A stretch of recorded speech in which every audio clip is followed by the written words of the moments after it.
नमस्ते। हमारे इस त्वरित शामपट अभ्यास में आपका बहुत बहुत स्वागत है। मैं आपका शिक्षक हूं और आज हम तार्किक क्षमता यानी रीजनिंग के उस हिस्से को देखने वाले हैं जो अक्सर परीक्षा में पसीने छुड़ा देता है, कैलेंडर के सवाल। तो बिना समय बर्बाद किए सीधे मुद्दे पर आते हैं। आपने देखा होगा कि कैसे ये सवाल हमें उलझा देते हैं, है ना? इसलिए आज हम एक क्विक रिवीजन करेंगे। मान लीजिए हम एक डिजिटल ब्लैक बोर्ड पर हैं, जहां हम इन मुश्किल लगने वाले कॉन्सेप्ट्स को बिल्कुल आसान और याद रखने लायक बिंदुओं में तोड़ देंगे। हमारा मकसद सिर्फ एक सवाल हल करना नहीं है, बल्कि उसके पीछे के उस खास नियम को पकड़ना है जो स्रोत सामग्री में दिया गया है। तो बस अपना ध्यान स्क्रीन पर रखिए और चलिए इस तार्किक सफर को शुरू करते हैं। अब जरा इस सवाल को देखिए। यदि आज सोमवार है तो 22 दिन बाद कौन सा दिन होगा? एकदम सीधा सा सवाल लग रहा है ना? लेकिन परीक्षा हॉल में जब टिक टिक करती घड़ी सामने होती है तो दिमाग सुन्न हो जाता है। आप क्या करेंगे? क्या उंगलियों पर एक एक करके 22 दिन गिनना शुरू कर देंगे? मंगलवार, बुधवार, गुरुवार? अरे नहीं, बिल्कुल नहीं। एक समझदार और फोकस करने वाले छात्र के तौर पर आपके पास एक पक्की रणनीति होनी चाहिए। जरा सोचिए, आप इस गणना को कैसे शुरू करेंगे? आपकी पहली वृत्ति क्या कहती है? चलिए देखते हैं हमारे पास विकल्प क्या हैं। जैसे कि मैं इन्हें इस पट पर लिख रहा हूं।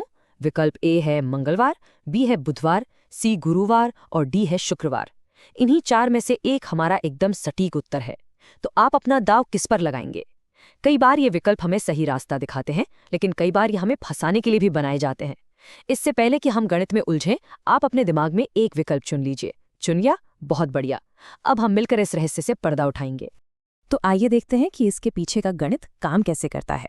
कैलेंडर के किसी भी सवाल को हल करने का सबसे बुनियादी नियम चक्रों पर यानी साइकिल्स पर टिका होता है। हमारा एक सप्ताह कितने दिनों का होता है? 7 दिनों का। इसलिए हमारा पहला चरण है इन कुल 22 दिनों को 7 दिवसीय सप्ताह चक्र से भाग देना। इससे हमें ये पता चल जाएगा कि इन 22 दिनों में कितने पूरे सप्ताह बीत चुके हैं। याद रखिए, पूरे सप्ताह वर्तमान दिन को बदलते नहीं हैं, वो बस हमें वापस उसी दिन पर लाकर खड़ा कर देते हैं। इसके बाद आता है हमारा दूसरा और सबसे अहम चरण, शेषफल देखना।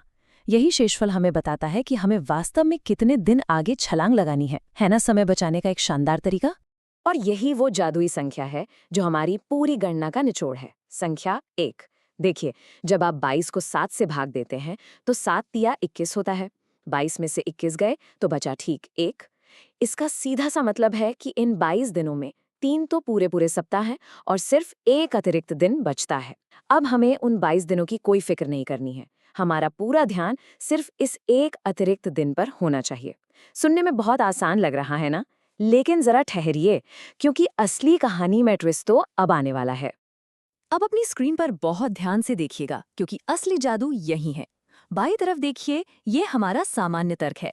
आमतौर पर अगर आज सोमवार है और हमारे पास एक अतिरिक्त दिन बचता है, तो हम सोमवार में एक जोड़ देते हैं जिससे मंगलवार आता है। लेकिन अब दाईं ओर देखिए, ये हमारी स्रोत सामग्री का विशिष्ट तर्क है। स्रोत ने यहाँ एक बिल्कुल अलग ही नियम पेश कर दिया है। इसके अनुसार अगर हम गिनती में सोमवार को 0 मान ले तो पूरा का पूरा परिणाम ही बदल जाता है और हमारा उत्तर आता है बुधवार। अक्सर छात्र यहीं पर गलती कर बैठते हैं, क्योंकि वो इन विशिष्ट नियमों को ध्यान से नहीं पढ़ते हैं। हम यहाँ ये नहीं कह रहे हैं कि कौन सही है या कौन गलत, बल्कि हम सिर्फ ये देख रहे हैं कि स्रोत के अनुसार नियम कैसे करवट लेते हैं।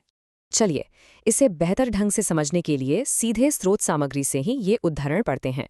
इसमें साफ साफ लिखा है, 22 को 7 से भाग देने पर शेष 1 आता है। इसलिए सोमवार के बाद एक दिन आगे बढ़ेंगे जो मंगलवार होना चाहिए।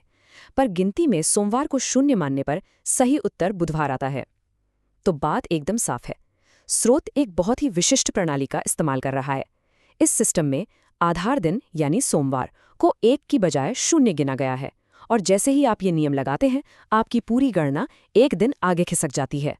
ये इस बात का बेहतरीन उदाहरण है कि कैसे किसी खास परीक्षा या किताब के अपने खुद के नियम हो सकते हैं जिनका हमें अक्षरशः पालन करना पड़ता है। और इस तरह हम पहुंचते हैं अपने अंतिम नतीजे पर।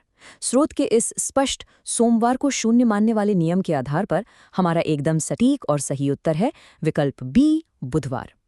अब अगर आपने शुरुआत में सामान्य तर्क लगाकर मंगलवार चुना था, तो बिल्कुल निराश मत होइए। आपका गणित एकदम सही था। लेकिन इस त्वरित अभ्यास से हमें जो सबसे बड़ी सीख मिलती है वो ये है कि संदर्भ ही सब कुछ है। आप जिस भी परीक्षा की तैयारी कर रहे हैं, हमेशा उसके द्वारा निर्धारित विशिष्ट नियमों और अपवादों के प्रति आंखें खुली रखिए। तो दोस्तों, इसी के साथ हमारा आज का ये अभ्यास सत्र यहीं समाप्त होता है। लेकिन जाने से पहले मैं आपके दिमाग में एक सवाल छोड़कर जाना चाहता हूँ। जरा सोचिए, क्या शून्य का ये नियम आपके कैलेंडर के अन्य सवालों को हल करने की रणनीति को पूरी तरह बदल देगा? अगली बार जब आप ऐसे किसी सवाल में फंसेंगे तो क्या ये शून्य का नियम आपके दिमाग में घंटी बजाएगा? याद रखिए, सीखना सिर्फ रट्टा मारना नहीं है, बल्कि उस तर्क को गहराई से समझना है जिस पर पूरी नींव टिकी होती है। मुझे पूरी उम्मीद है कि आज के इस श्यामपट अभ्यास ने आपको कुछ नया सोचने पर मजबूर किया होगा। अपनी प्रैक्टिस जारी रखिए और हम मिलेंगे अगले सत्र में। शुक्रिया।